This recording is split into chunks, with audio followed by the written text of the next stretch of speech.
नमस्कार, ताजा अपडेट के साथ मैं हूं आपके साथ अशोक वर्मा। आप देख रहे हैं टीवी20 न्यूज। आइए शुरुआत करते हैं तमाम क्षेत्रों की विशेष खबरें। बने रहिए हमारे साथ।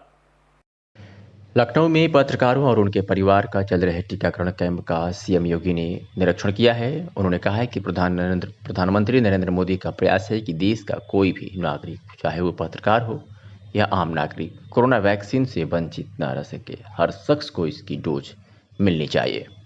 बता दें कि कोरोना वायरस की रोकथाम के लिए चल रहे टीकाकरण की जानकारी लेने मंगलवार को मुख्यमंत्री योगी आदित्यनाथ सूचना एवं जनसंपर्क कार्यालय में पहुंचे। यहां पर पत्रकारों और उनके परिवार के लोगों का टीका लगाया जा रहा है। योगी आदित्यनाथ पंजीकरण काउंटर पर गए और वहां पर इसके इंतजाम को देखा। उन्होंने कहा कि प्रधानमंत्री नरेंद्र मोदी का प्रयास है कि देश का कोई भी नागरिक कोरोना वैक्सीन से वंचित न रह सके। उन्होंने कहा कि हमारा भी प्रयास है कि उत्तर प्रदेश के हर शख्स को इसकी डोज मिले। इस बड़े अभियान में हमको वैक्सीन की वेस्टेज को बचाना होगा। हमारा प्रयास रहे कि हम इसकी एक भी बूंद बर्बाद ना होने दें। उन्होंने इस दौरान अधिकारियों को निर्देश दिया कि कोरोना की रोकथाम के लिए लगाई जा रही वैक्सीन की बर्बादी जीरो की जाए और इसका प्रचार भी कराएं, जिससे वैक्सीन की बर्बादी को रोका जा सके। मुख्यमंत्री ने यहाँ चिकित्सकों से कहा कि वह वैक्सीन का अधिक से अधिक उपयोग करें और लोगों को भी इसके प्रति जागरूक करें।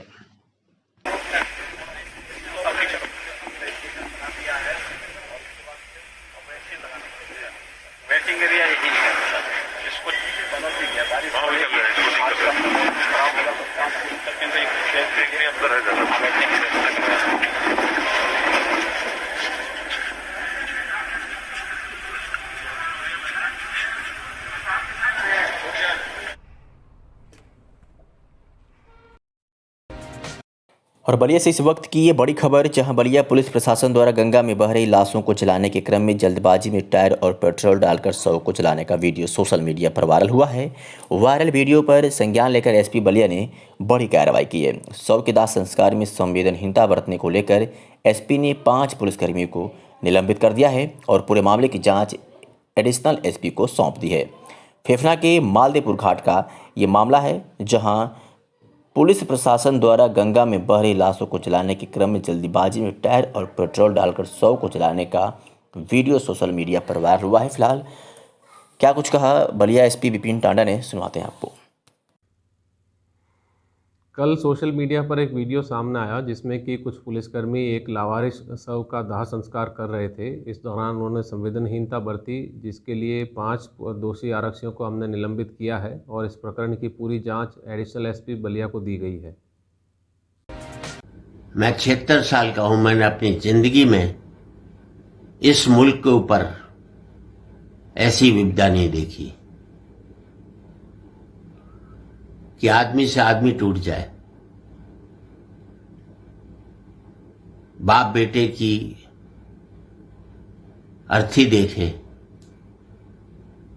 बेटा बाप को कंधा न दे सके। मैं आपसे यही कहना चाहता हूं, बहुत गलत शब्द का इस्तेमाल किया गया है। मेरा मानना है सोशल डिस्टेंसिंग मेंटेन करो, नहीं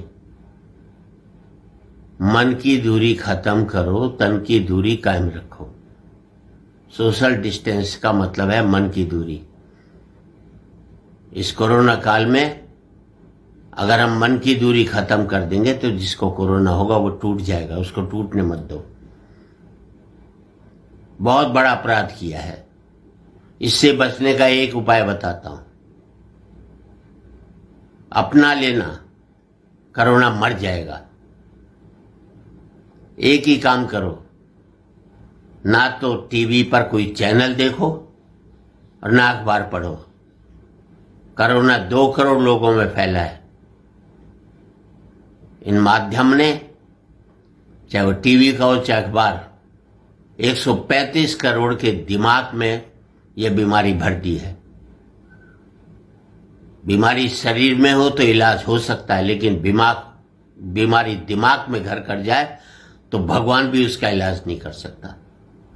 इसका एक इलाज है, ये जो जहर फैला रहे हैं, बीमारी फैला रहे हैं, ये आतंक फैला रहे हैं, ये नहीं बताते कि कोरोना से पिछली लहर में सिर्फ 2% लोगों की मृत्यु हुई थी और इस बार बड़ी लहर है, लेकिन मृत्यु जो हुई है, कल की खबर थी, 1.3% लोगों की मृत्यु हुई है। मृत्यु कम हुई है और इससे ज्यादा मृत्यु हर एक बीमारी में होती है। लेकिन इन प्रचार माध्यमों, संचार माध्यमों ने इस बीमारी को हर घर में पहुंचा दिया है। अगर बचना चाहते हो तो इस बीमारी से जूझने की जरूरत है, डरने की जरूरत नहीं। कई लोग इस बीमारी के डर की वजह से हॉस्पिटल में भर्ती हुए और डर की वजह से मर गए। अपने अंदर का डर खत्म करो तो आप भी इस कोरोना के ऊपर विजय प्राप्त कर सकोगे। हिम्मत रखो, कोई महामारी नहीं है, एक बीमारी है। और सरकार से भी कहना चाहता हूं, कोरोना एक समस्या है, एकमात्र समस्या नहीं है। इसे एकमात्र समस्या मत बनाओ, वरना और बीमारियों से जो देश जूझ रहा है, बेरोजगारी से, गरीबी से, उससे और टूट जाएगा। आशा है मेरी बात आपको पसंद आई होगी। मैं चाहूंगा कि कल से आप जूझो, टूटो मत, और जिसको भी कोरोना हो उससे मन की दूरी मत रखना, वरना वो और टूट जाएगा। तन की दूरी आपकी सेहत के लिए और सामने वाले की सेहत के लिए बहुत जरूरी है। जय हिंद। विशाल सेठ, जिला पंचायत सदस्य परशुरामपुर, आजमगढ़ की तरफ से आप सभी जिला पंचायत वासियों को हार्दिक बधाई एवं शुभकामनाएं।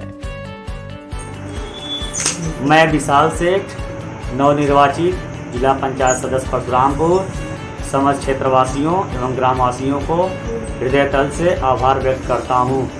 मैं उन सभी साथियों, शुभचिंतकों का भी आभार व्यक्त करता हूं जिन्होंने इस चुनाव में मेरी किसी न किसी रूप से मदद किया।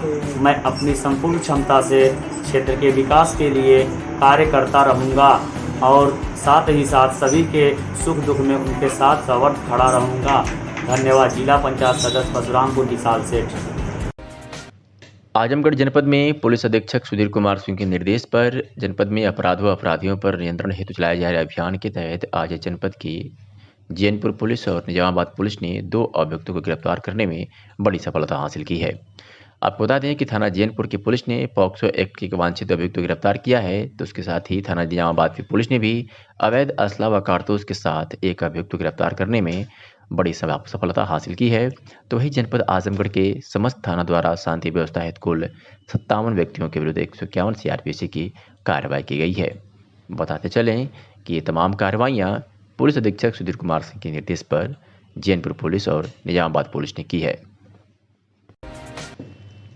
आजमगढ़ में जहरीली शराब से हुई मौत के मामले में अब तक 14 लोग गिरफ्तार हो चुके हैं। एडीजी ने मातहतों को सख्त कार्रवाई का निर्देश दिया है। वाराणसी जोन के अपर पुलिस महानिदेशक ब्रजभूषण शर्मा ने कहा कि पिछले 10 वर्षों में जोन स्तर पर पकड़े गए अवैध शराब माफियाओं का वे फिर से उनकी कुंडली का सत्यापन करा रहे हैं। इससे पता चल जाएगा कि इस अवैध कारोबार में कितने सभी अभी सक्रिय हैं और कितने निष्क्रिय हो चुके हैं। जो भी शराब के अवैध धंधे में लिप्त मिलेगा उसके खिलाफ सख्त कार्रवाई की जाएगी। उन्होंने सोमवार को आजमगढ़ में कानूनी व्यवस्था की समीक्षा करने के बाद पुलिस लाइन सभागार में पत्रकारों से बातचीत के दौरान कही। एडीजी ने कहा कि पूरे वाराणसी जोन में 10 वर्ष में अवैध शराब कारोबारियों की लगभग 27 करोड़ से अधिक की प्रॉपर्टी को प्रशासन ने जब्त किया। वहीं 500 से अधिक शराब की अवैध कारोबारियों के खिलाफ सख्त कार्रवाई की गई, जबकि सैकड़ों की संख्या में शराब माफियाओं की हिस्ट्री सीट खोली गई। आजमगढ़ जिले में जहरीली शराब से हुई लगभग 3 दर्जन से अधिक लोगों की मौत के सवाल पर एडीजी ने इनकार करते हुए कहा कि जहरीली शराब से जिले में अब तक 8 लोगों की मौत हुई है, जबकि अन्य की मौत बीमारी व अन्य वजह से हुई है। उन्होंने ये भी कहा कि समाचार पत्रों में जिन लोगों की मौत होने का जिक्र किया गया है उसकी जांच प्रशासन स्तर पर कराई जा रही है। एडीजी ने कहा कि इस घटना में कौन कौन लोग शामिल हैं, सभी की कुंडली खंगाली जा रही है। अवैध शराब कारोबार में चाहे जो भी शामिल हो उसके खिलाफ पुलिस व प्रशासन के साथ ही आबकारी विभाग की संयुक्त टीमें बनाकर कार्रवाई की जाएगी। इसके साथ ही पुलिस अन्य गोपनीय सूचनाओं के आधार पर भी कार्रवाई करेगी। अब तक जहरीली शराब कांड में जितने भी लोगों की गिरफ्तारी हुई है उनके खिलाफ सख्त कार्रवाई की जाएगी। क्या कुछ कहा मीडिया से हुई बातचीत के दौरान एडीजी जोन वाराणसी ने, आपको सुनवाते हैं। 10 साल का भी रिकॉर्ड है, एक पुराने समारा माफिया ही इस तरह का काम कराते हैं। पिछले साल हम लोगों ने बहुत बड़ा अभियान चलाया और कम से कम है नहीं करना पड़ेगा मुझे। पूरे जोन में लगभग 500 व्यक्तियों पर मैंने डिविजन में कार्रवाई कराई। उनकी लगभग 27 करोड़ की प्रॉपर्टी मैंने जब्त कराई, सैकड़ों की मिट्टी की खुलवाई है, 50% अच्छी कार्रवाई हुई है। और पिछले 2 साल में पूरे जोन में एक भी ऐसी लड़की नहीं हुई जिसमें शराब का सस्पेक्ट मिला हो। आप अपने जिले में देख लीजिए, आपके जिले में पिछले 2 साल में ऐसी कोई लड़की नहीं शराब हुई है जिसमें शराब और डाउट नहीं हुआ। ये हमारे अच्छे टारगेट में है। और किसी को भी धंधों में, चाहे ये हो, चाहे गोबसी हों, अन्य धंधे हों, कोई भी ऐसा ऑर्गेनाइज क्राइम है तो हमारा टारगेट है उनको लाख के आसपास खाली शीशी पकड़ी गई है। टोटल 1.5 से 2,000 लीटर स्प्रिट पकड़ी गई, जिससे करीब 60-70 हज़ार बोतल बन सकती थी। उसका नौसागर बरामद हुआ है, उसके रैपर्स लाखों की संख्या में बरामद हुए हैं, उसके ढक्कन लाखों की संख्या में बरामद हुए हैं और सारे ब्रांड्स के, यही नहीं देशी इंग्लिश के भी बरामद हुए हैं। और बाकी जो जिससे कैरी करते थे शराब, वो उसकी गाड़ियां बरामद हुई हैं, 2 4 व्हीलर और 4 2 व्हीलर, ये गाड़ियाँ बरामद हुई हैं। और 7 अभियुक्त जेल गए हैं और बाकी अभियुक्तों के खिलाफ कार्रवाई चल रही, दबिश चल रही है। बहुत जल्दी इसमें कार्रवाई की। सर अभी जांच के दायरे में कौन कौन लगभग है? देखिए, जांच के दायरे में कुछ नाम तो उजागर हो चुके हैं, 8 नाम अभी हमने वांटेड किए हैं और बाकी इसके पीछे जो पूरा रैकेट है अभी उसे हम एनालाइज कर रहे हैं, उसे समअप कर रहे हैं, पूरा तार से तार जोड़ रहे हैं और बहुत जल्दी इसमें आगे कार्रवाई की जाएगी और पूरी चीज़ क्लियर होगी। सर पूरे जिले में इस तरह का घटना ना हो दोबारा, इसके लिए सर क्या प्रयास किया जाए? सर ने जैसा बताया कि एक तो सारे गाँव में हमने मुनादी कराई है, सारे गांव में हमारे बीट कांस्टेबल जा रहे हैं, उन्हें आगाह कर रहे हैं, थाना अध्यक्ष जा रहे हैं, आगाह कर रहे हैं कि कोई अवैध शराब जो इस तरह से लोग बेचते हैं उससे ना लें। जो 69,000 भर्ती के अंतर्गत नियुक्त सैकड़ों शिक्षकों को 7 महीने बाद भी वेतन नहीं मिला है। बिना वेतन उन्हें अपने परिवार का गुजारा करना मुश्किल हो रहा है। कुछ शिक्षक कोविड पॉजिटिव भी हो गए हैं, उनको अपना इलाज कराने में खासी परेशानी हुई। आजमगढ़ में तैनात सैकड़ों शिक्षकों ने इस पर कड़ी नाराजगी जाहिर की है। मंगलवार को दर्जनों शिक्षक बीएससी कार्यालय पर पहुंचकर बीएससी को पत्र देकर जल्द वेतन जारी करवाने की मांग की है।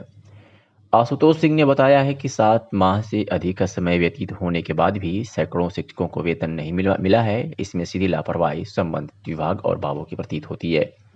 विभूति नारायण ने कहा कि 7 महीने से वेतन न मिलने पर शिक्षक भुखमरी की कगार पर आ गए हैं। विभाग के आदेश का पालन करते हुए हम लोगों ने सारे कार्य बिना किए, यहाँ तक कि त्रिस्तरीय पंचायत चुनाव में भी हम लोगों ने बखूबी अपनी जिम्मेदारियों का निर्वहन किया। आजमगढ़ में कितना शिक्षकों की जान कोविड-19 जैसी गंभीर बीमारी से चली गई। अगर वेतन हम लोगों का जल्द नहीं जारी किया गया तो हम लोगों को भूखे रहना पड़ेगा। ज्ञापन देने वालों में प्रमुख रूप से आशुतोष सिंह, विजेंद्र सिंह, बजरंगी प्रसाद, चंद्रपाल यादव, सुनील कुमार सहित दर्जनों शिक्षक और शिक्षिका उपस्थित थे। सुनवाते हैं कि क्या कुछ कहा शिक्षकों ने मीडिया से हुई बातचीत के दौरान। क्या नाम है आपका? आशुतोष सिंह। कहाँ के रहने वाले आपका? यहीं आजमगढ़ सरफुद्दीनपुर से। आज आप लोग आए हैं ज्ञापन देने के लिए, क्या मामला है पूरा, क्या मांग है? जी देखिए, हम लोग 69,000 शिक्षक भर्ती के थ्रू 19 अक्टूबर को हम लोगों को नियुक्ति मिली और आज 18 मई को हम लोगों को 7 महीने पूरे हो गए हैं। इन 7 महीनों में बीएसए साहब के निर्देशानुसार उन्होंने जहां भी हम लोगों को कार्य करने के लिए भेजा, चाहे वो कोरोना महामारी में चुनाव ड्यूटी हो, चाहे वो मतगणना ड्यूटी हो, चाहे वो कोविड हेल्पलाइन में लग रही हो, चाहे वो राजकीय इंटर कॉलेज में लग रही हो, हम लोग हर जगह निष्ठापूर्वक, ईमानदारी पूर्वक अपने ड्यूटी का निर्वहन कर रहे हैं। उसके बाद भी आज 7 महीने के बाद हम लोगों का वेतन 1 भी रुपया नहीं मिला है। इसके पीछे जिम्मेदारी प्रशासनिक है। प्रशासन को चाहिए था कि अब तक 7 महीने में हम लोगों का डॉक्यूमेंट वेरिफिकेशन हो जाए और ये उनकी जिम्मेदारी थी। लेकिन कोरोना के चलते हर यूनिवर्सिटी बंद पड़ी हुई है और हर जहाँ भी डॉक्यूमेंट वेरिफिकेशन के लिए आप जाइए, उनका एक ही जवाब है कि जब तक कोरोना ख़त्म नहीं होगा हमारे यहाँ से वेरिफिकेशन नहीं होगा। कई यूनिवर्सिटियाँ अनिश्चितकालीन बंद हैं, वहाँ पे कोई कार्य नहीं हो रहा है। ऐसे में कई जिलों के बेसिक शिक्षा। क्या नाम है? सुनील कुमार। कहाँ के रहने वाले हैं? आजमगढ़ का मैं निवासी हूँ और 69,000 भर्ती में अक्टूबर में मेरी नियुक्ति अजमतगढ़ ब्लॉक में हुई है। क्या मांग है आपकी? मेरी मांग यही है कि अभी तक हम लोगों को कोई वेतन प्राप्त नहीं हुआ है। 7 महीना बीत चुका है और हम सभी शिक्षक साथी आर्थिक तंगी से गुजर रहे हैं। सभी विभागों में उत्तर प्रदेश के वेतन जारी कर दिया जाता है, कोई भी नया कर्मचारी उसको महीने या उसके दूसरे महीने में वेतन जारी कर दिया जाता है। ये वेरिफिकेशन कराना कॉन्फिडेंशियल कार्य है और 7 महीना बीत गया, ये विभाग की योग्यता है कि उसने वेरिफिकेशन अभी तक नहीं पूरा कराया है। अभी डिप्टी सीएम दिनेश शर्मा जी ने 13 तारीख को आदेश दिया कि सभी माध्यमिक शिक्षा में जो भी नए टीचर नियुक्त हुए हैं उनका वेतन जारी कर दिया जाए मात्र शपथ पत्र के आधार पर। तो हमारी भी मांग बीएसए महोदय से भी है, बेसिक शिक्षा मंत्री जी से भी है कि शपथ पत्र लेके हमारे वेतन। क्या आप लोग भूखमरी कगार पे आ गए हैं? जी, आप लोग भूखमरी कगार पे आ गए हैं? बिल्कुल, हम लोग भूखमरी कगार पे आ गए हैं। अगर वेतन नहीं दिया जाता इस महीने में तो क्या आगे की रणनीति आप बनाए हैं? हम लोग जो है कि अपने अधिकारों के लिए जो भी मंच है, अधिकारी हैं, उच्च अधिकारी हैं, सरकार है, सबसे अपनी बात रखें। क्या केवल बेसिक विभाग में ऐसा मामला कि अन्य विभागों में भी? अन्य विभागों में मामला नहीं है। अन्य विभागों में जब जिस महीने नियुक्ति होती है उसी महीने से उनका वेतन मिलना शुरू हो जाता है। तो सरकार की दोहरी नीति क्यों है? क्या अभी हमें इस चीज़ का संज्ञान नहीं है कि क्या कोई लिखित आदेश है सरकार का कि जब तक संपूर्ण वेरिफिकेशन ना हो जाए तब तक वेतन ना दिया जाए? किस मामले में सर आज क्या? मैं जयप्रकाश सिंह, पलनी बीईओ। बीएस साहब की वहाँ पे जीआईसी में जाने के कारण इनसे मुलाकात नहीं हो पाई है, इसलिए मैं यहाँ पे आया हूँ। और हमारे शिक्षक बंधुओं की सभी की शिकायत है और निवेदन भी है कि इनका वेतन अभी 7 महीने से नहीं हो पाया वेरिफिकेशन की वजह से। तो उसमें प्रत्यावेदन दिया गया है और इस प्रत्यावेदन को हम बीएसए साहब को दे देंगे और उनसे जो भी पॉसिबिलिटी होगी, जितनी भी हेल्प होगी और जल्द से जल्द इनका वेतन के लिए बात की जाएगी। विशाल सेठ, जिला पंचायत सदस्य परशुरामपुर, आजमगढ़ की तरफ से आप सभी जिला पंचायत वासियों को हार्दिक बधाई एवं शुभकामनाएं। मैं विशाल सेठ, नवनिर्वाचित जिला पंचायत सदस्य परशुरामपुर, समस्त क्षेत्रवासियों एवं ग्रामवासियों को हृदय तल से आभार व्यक्त करता हूं। मैं उन सभी साथियों, शुभचिंतकों का भी आभार व्यक्त करता हूं जिन्होंने इस चुनाव में मेरी किसी न किसी रूप से मदद किया। मैं अपनी संपूर्ण क्षमता से क्षेत्र के विकास के लिए कार्य करता रहूँगा और साथ ही साथ सभी के सुख दुख में उनके साथ सवर्त खड़ा रहूँगा। धन्यवाद। जिला पंचायत सदस्य परशुरामपुर विशाल सेठ। जिलाधिकारी के निर्देश के क्रम में जिला पंचायत राज अधिकारी लालजी दुबे द्वारा ग्रामीण क्षेत्रों में कोरोना कर्फ्यू के दौरान कोरोना संक्रमण से बचाव के दृष्टिगत कोविड-19 नियंत्रण अभियान विशेष अभियान के अंतर्गत साफ सफाई एवं सैनिटाइजेशन कराया जा रहा है। इसी क्रम में आज विकासखंड महाराजगंज, ग्राम पंचायत परसमनपुर, ग्राम पंचायत मोचीपुर, विकासखंड अजमतगढ़ के साथ साथ जनपद के समस्त विकास खंडों की ग्राम पंचायतों के अंतर्गत साफ सफाई एवं सैनिटाइजेशन सफाई कर्मचारियों द्वारा किया गया। इसके साथ ही जिला पंचायत राज अधिकारी द्वारा चल रहे सफाई अभियान का निरीक्षण किया गया। इसके साथ ही डीपीआरओ लालजी दुबे द्वारा विकासखंड महाराजगंज के ग्राम पंचायत परसमनपुर तथा ग्राम पंचायत मोचीपुर विकासखंड आजमतगढ़ में सफाई तथा निगरानी समितियों के साथ बैठक की गई। डीपीआरओ ने कोविड कंट्रोल रूम का भी निरीक्षण किया। 1 साल से आर्थिक नुकसान झेल रहे फूल कारोबारियों को इस साल भी मायूस होना पड़ रहा है। कोरोना संक्रमण के बढ़ने से शादी ब्याह के सीजन से आस लगाए बैठे इन कारोबारियों के फड़ व ठेलों पर सन्नाटा पसरा हुआ है। काम न मिलने से फूल कारोबारी परेशान हैं, कुछ रखे रखाव मुरझा जा रहे हैं। इसमें मुनाफे के बजाय कारोबारियों को आर्थिक नुकसान झेलना पड़ रहा है। कारोबारियों ने सहालग सीजन तक जिला प्रशासन से कुछ ढील देने की मांग कर रहे हैं। फूल व सजावट का काम मांगलिक कार्यों में होता है। अन्य प्रतिष्ठानों के साथ ही इनको भी 11 बजे तक सामान समेटने के आदेश प्रशासन की ओर से मिले हैं। वहीं कोरोना संक्रमण का ग्राफ बढ़ने के साथ ही शादी विवाह व समारोह में शामिल होने वालों की संख्या सरकार लगातार घटाते जा रही है। संक्रमण फैलने के भय से कई लोग समारोह टाल रहे हैं तो कई चंद लोगों के साथ सीमित संसाधनों में शादी विवाह का आयोजन कर रहे हैं। इसके कारण फूलों का नुकसान हो रहा है।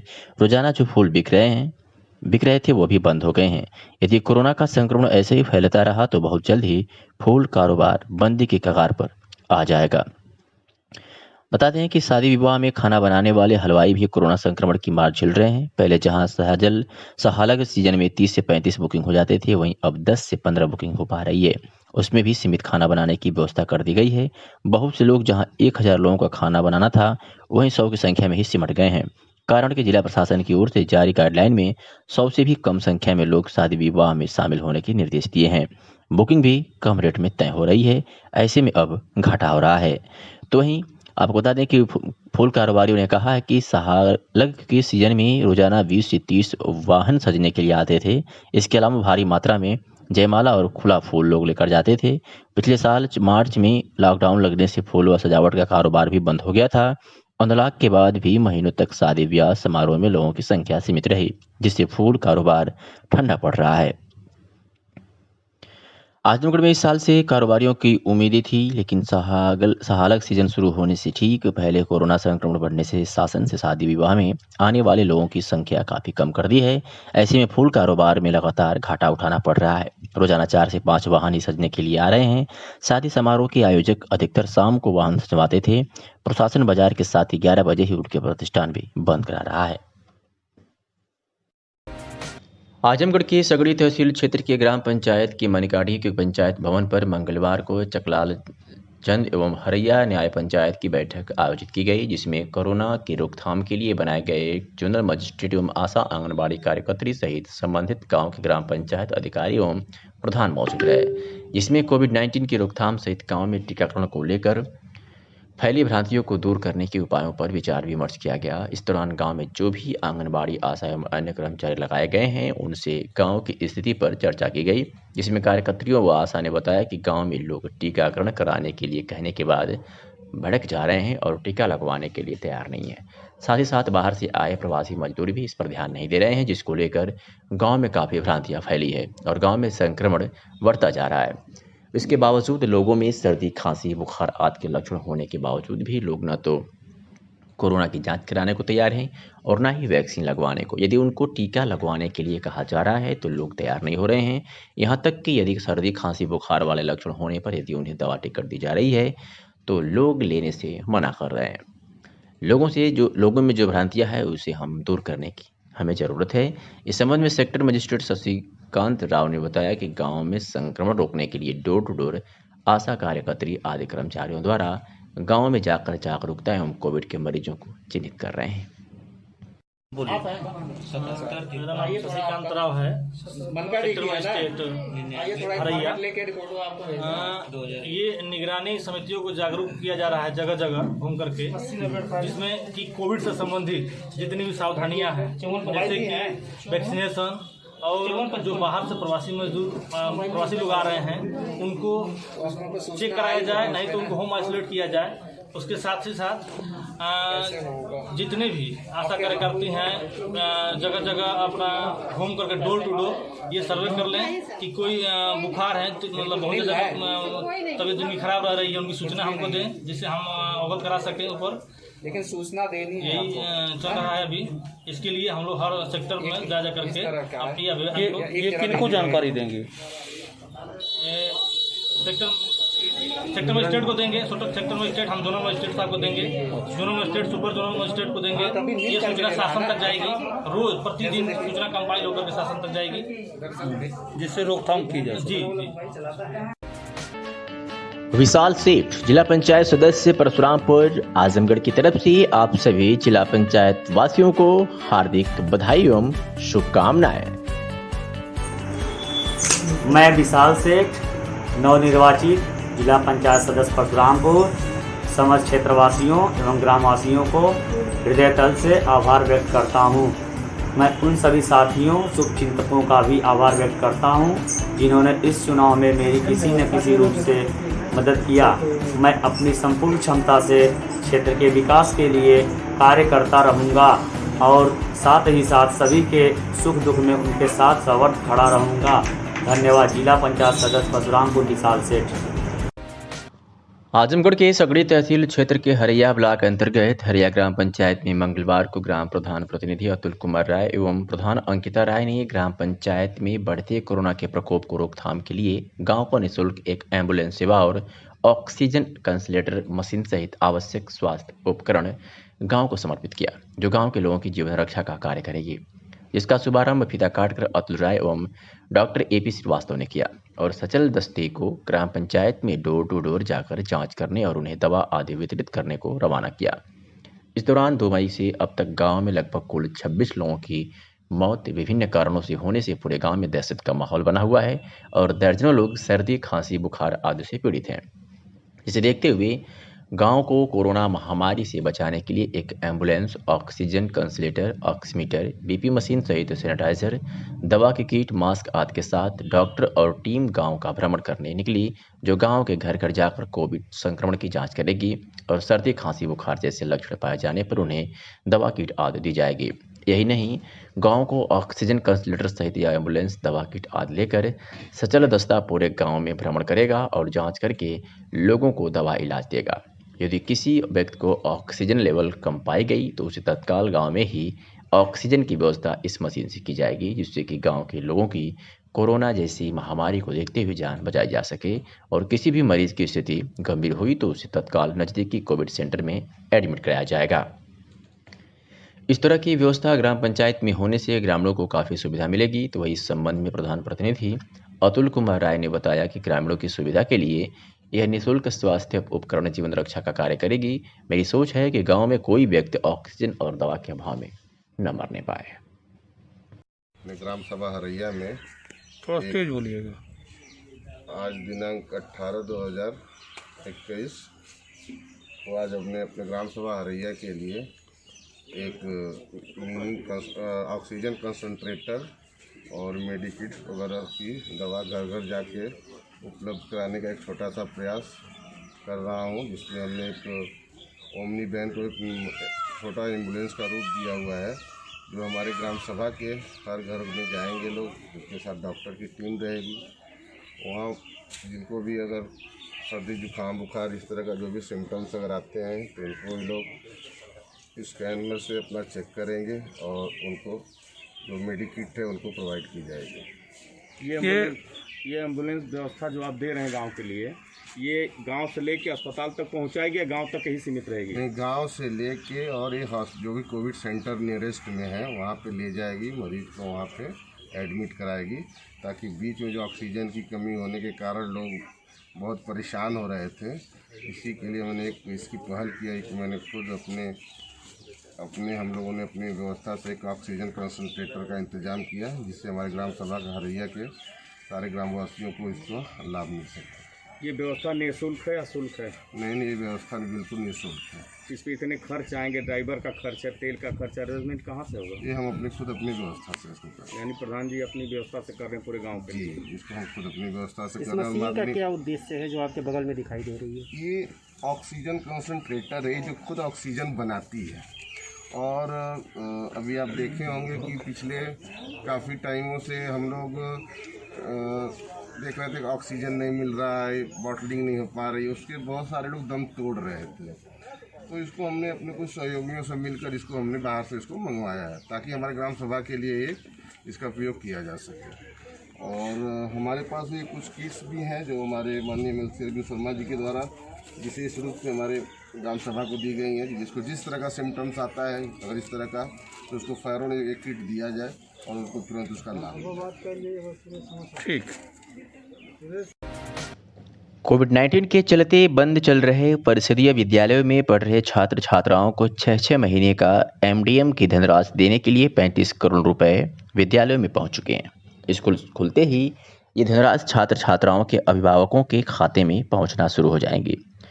जिले में 4,23,327 छात्र छात्राएं अध्ययनरत हैं। जिले में कुल 2,702 परिषदीय विद्यालय हैं। इनमें 1,737 प्राथमिक विद्यालय, 484 उच्च प्राथमिक विद्यालय, 481 कंपोजिट विद्यालय हैं, जिसमें कुल 4,23,327 छात्र छात्राएं पढ़ती हैं। बच्चों को मिड डे मील योजना के तहत पका पकाया भोजन दिया जाता है, लेकिन कोरोना संक्रमण बढ़ने के कारण विद्यालय बंद कर दिया गया है। इस दौरान के कन्वर्जन कास्ट को सरकार ने सभी छात्र छात्राओं के अभिभावकों के खाते में धनराशि भेजने का फैसला लिया है। इसके लिए सितंबर 2020 से फरवरी 2021 तक के यानी 6 महीने की 35 करोड़ की धनराशि अवमुक्त कर दिया है। यह धनराशि जिला मुख्यालय से सभी विद्यालयों को भेज दी गई है, जिसमें प्राथमिक विद्यालयों को भेज दी गई है, जिसमें प्राथमिक विद्यालयों में पढ़ रहे छात्र छात्राओं को 138 दिन का 685 रुपये तथा जूनियर के 124 दिन का 923 रुपये कुल 6 महीने की धनराशि उनके अभिभावकों के खाते में प्रधानाध्यापकों के खाते में भेजी जा चुकी है। लॉकडाउन खत्म होने के बाद उनके खाते में भेजना शुरू हो जाएगी। बता दें कि मिड डे मील का भी बच्चों को राशन मिलेगा। आजमगढ़ जिले में परिषदीय विद्यालयों में पढ़ रहे बच्चों को मिड डे मील का राशन भी कोटाधार के यहाँ से मिलेगा। इसके कुल 6300 कुंतल राशन आवंटित हुआ है, जिसमें कुछ कोटाधारों ने राशन का उठान भी कर लिया है। कुछ राशन का उठान गोदाम से नहीं हो सका है। कक्षा 1 से 5 तक पढ़ने वाले प्रति बच्चों को 13 किलो 800 ग्राम तथा जूनियर के बच्चों को 18 किलो 600 ग्राम राशन मिलेगा। लॉकडाउन खत्म होने के बाद ये वितरण शुरू हो जाएगा।